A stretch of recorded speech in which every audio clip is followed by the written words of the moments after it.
Hey everybody, welcome back to Web Inspector, the daily show for creative web developers. I am Timothy Miller, your host, and today is Minutia Monday, the day we learn a small thing about web development that might just make a big difference. Today, it's going to be about pull requests. Pull requests are the lifeblood of the open source community, but they can be a little intimidating if you've never done one before. I want to break the process down for you so that you understand it and can do it if and when you need to, because open source needs you.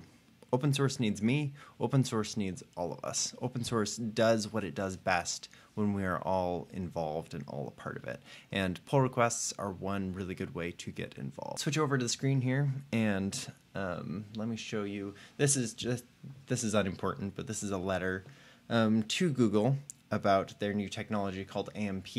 It was created and signed by a lot of pretty top-level web developers, and it's basically just asking Google to be nice. And to think a little bit more about what is good for the web as a community instead of just trying to continue to grow bigger and bigger. So I've read the letter. I like what it says. I like its sentiment. I don't know if it'll have any effect, but I like it. So as a way of demonstrating this pull request stuff to you, I'm going to use this repository just as low barrier to entry. So they have instructions for what to do if you want to sign this letter, and you have to actually create a file and submit the pull request yourself, not just a email sign up. This is a little more serious stuff. So the first thing you want to do whenever you want to change anyone's project on GitHub, if you don't have write access to their repository, which most of the time you do not, you have to create your own copy of this. And the way we do that is by forking their project. So first of all, I will fork it under my own username. It might take a few seconds.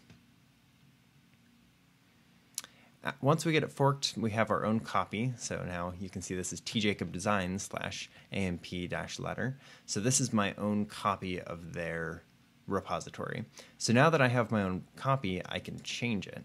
So the first thing we want to do to change it is we want to clone it. So we'll go over to terminal here, we'll do git clone, paste that URL, and it pulls all those files right down for me. If I do ls, you can see there it is. So I'm going to open that in my text editor, and here's all their code.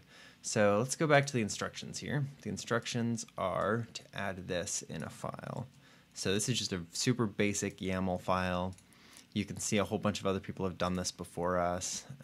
It's pretty basic. So I'm going to paste that in here and add my information. Presto, there's my info.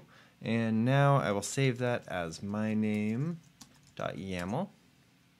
Now if we scroll all the way down here to the T's, you can see there's my file. Boom. And if we go over here, change into that directory, do a git status, you can see there's my file. So now I've got that file created on my local machine. I'm going to double check and make sure that looks correct. Yep, everything looks good. Maybe make sure, yep, we're good. So now what we're going to do is we want to add this file to the rest of the files. So we do git add like that. If we do another git status, you can see it. There's a new file it detects. Now we want to commit that, which basically means we are committing to the fact that this file is the file that we want to add. We're committing to this being the work that we want to push to the server. So we go commit, and I'm going to add a message. I'm just going to say adds Timothy Miller as supporter. Oh. Got to do git commit im. So now I've committed, I've added, now I can push it up to GitHub.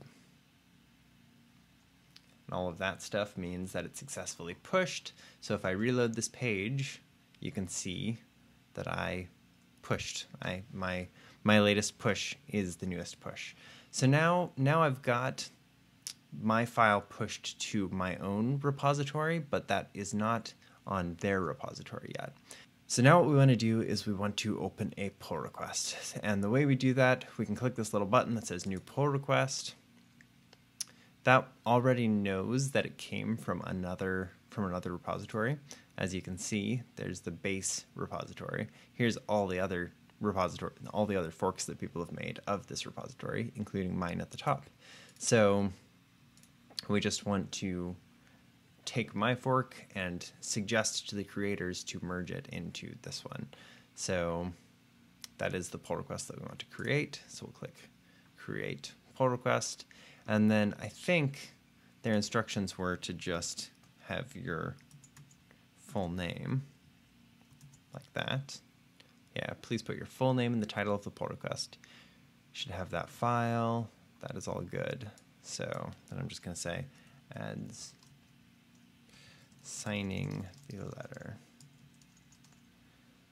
Allow edits from maintainers. That's good.